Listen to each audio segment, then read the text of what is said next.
caravan be granted asylum in the U.S.? And why is November 20th important for the LGBTQ+ community? Good afternoon, Tar Heels. Here's what's going on at Carolina right now.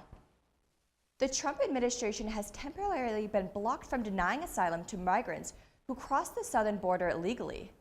Federal judge said that the president violated a, quote, clear command from Congress to allow them to apply.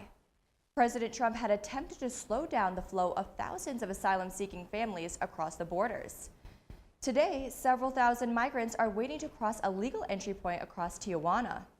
Many of these are from the caravan that drew a lot of attention from President Trump during midterms. This caravan has caused many issues, including the close of the U.S. border in Tijuana.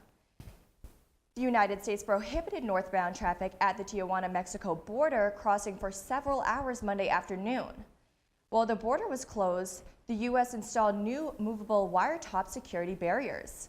Long lines backed up at the Tijuana crossing where people have to cross the border in order to work on the U.S. side on a daily basis. The closing and renovation of the Tijuana border come at a time where the migrant caravan from Central America is arriving at the U.S.-Mexico border. 3 people were killed in a shooting Monday afternoon at Mercy Hospital in Chicago. Chicago police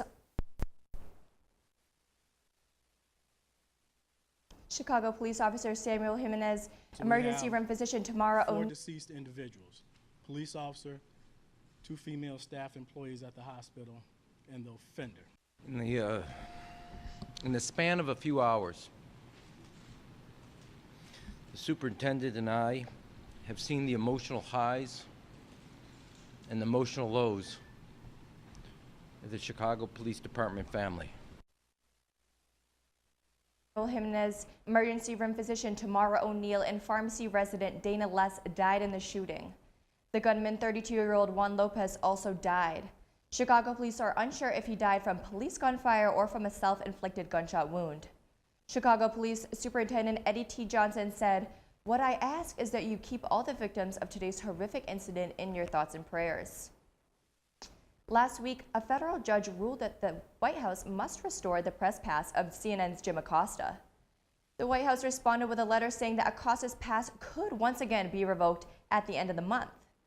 This led to CNN requesting another emergency trial to resolve the matter. The White House ultimately digressed, permanently restoring Acosta's pass. Trump says that White House plans to write rules of conduct for reporters, and if Acosta, quote, misbehaves, we will throw him out or stop the news conference. Today is Transgender Day of Remembrance, and UNC is having an event to memorialize those who were killed due to anti-transgender hatred or prejudice. You can visit the pit today from 10 to 2 p.m. to learn about the ones who were killed due to violence over the last year in the United States. Their names will be said every hour in their honor, and placards about each person and information on the types of violence transgender people face will be available. Maya Little is appealing the honor court decision that gave her a warning letter and 18 hours of community service. The graduate student had to face the court in October following her guilty verdict of defacing a public monument. Little has been vocal about her feelings of having an unfair trial after the discovery that one of the student adjudicators, Frank Prey, had been endorsing Silent Sam. The student walked out of her second day of honor court following her belief that she was not receiving a fair trial due to Prey's alleged partiality. The appeal was made by Little last Wednesday on the grounds of insufficient evidence, a violation of her rights, and the severity of the court sanctions. There is no word yet when a new trial will take place. As many of you know, Microsoft experienced worldwide outages of two-step verification yesterday. The outage lasted a total of 17 hours, disrupting business operations around the world. Yesterday evening, Microsoft completed what is called a failover to restore access in North America. According to UNC's Vice Chancellor for Information and Technology, two-step verification will be fully restored on campus later today.